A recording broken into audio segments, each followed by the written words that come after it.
Alamin ang pinakabagong mga kaganapan sa Far East Broadcasting Company Philippines sa pagpapahayag ng mabuting balita ni Hesukristo sa pamamagitan ng radyo, internet at iba pang makabuluhang gawa. Narito si Dan Andrew Cura para sa The President's Report. Magandang araw po muli sa inyong lahat. Ako po ang inyong kaibigan na patuloy na naghihikayat po sa inyong makinig dito sa gawain ng FEBC. Ngayon po ay patuloy po natin ang ating kwentuhan kasama ang ating bagong Chief Operations Officer na si Kuya Lucho Castillo. Ako po ang inyong lingkod, si Dan Andrew, para sa The President's Report. Ang ating panauhin ngayon ay ang bagong Chief Operations Officer ng FEBC Philippines, si Kuya Luis Lucho Castillo. At maya-maya po sa ating pakikipag-usap sa kanya ay magbibigay po siya ng linaw sa ilang mga gawain ng FEBC Philippines. Now, given that, when it comes to the area of, because here in FEBC Philippines, we have this thrust of people group initiatives, meaning we would like to follow the mandate of making disciples of all nations. And all nations means all ethnic groups. And here in the Philippines, we have over 180 people groups that we still need to try to reach. So that's why we called it people group initiatives, and we use the platform of low-powered FM. Right now, what is the percentage of what we're able to reach and what we're not yet able to reach here in FEBC? Okay.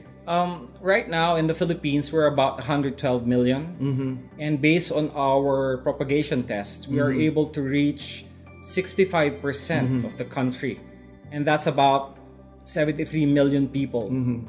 But again, there is still more to reach. Mm-hmm.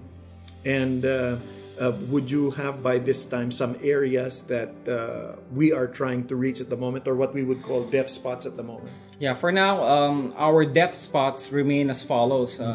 In the northern part, northern Luzon, we still have a deaf spot there. In Palawan area, in Eastern Samar area, in Caraga area, in the northern Mindanao area, there are still deaf spots there. That's about 33 million people to be reached. Given that, what are some of the, shall we say, low-hanging fruits? Or do we have any low-hanging fruits at the moment that you're starting to look into? Yes, by God's grace, there are doors of opportunity opening up for us, especially in Palawan, where we are looking at the Coron area. We're also looking at Dumaguete as part of our initiative in LPFM. Or the southern part of the Negros. That's right. Province. Yeah, and then there's also opportunities in Catanduanes and Osamis. Nako, maraming salamat kay Kuya Lucho at sa kanyang pagsama sa atin dito sa ating programa. Naway isama ninyo kami sa inyong panalangin kasama ni Kuya Lucho upang gayon din sama nyo na rin po mga pinuno, kawani at mga volunteers na tulong-tulong upang matiyak na ang gawaing sinimulan ng Diyos sa FEBC 74 years ago ay patuloy na lumago at makasabay sa mga bagong nangyayari sa ating mundo. Anumang panahon, hindi nagbabago ang ating misyon at iyon ay ipahayag ang pag-ibig at mensahe ni Hesukristo sa lahat ng mga Pilipino saan man sila naroroon. Kaya't ipanalangin ninyo na magsikap na humantong pa sa maraming Pilipino na maabot upang mabago sa tulong ng ating mga programa. Nako, muli po, maraming salamat sa inyong pagsubaybay. Ito po ang inyong kaibigan, si Dan Andrew, para sa The President's Report.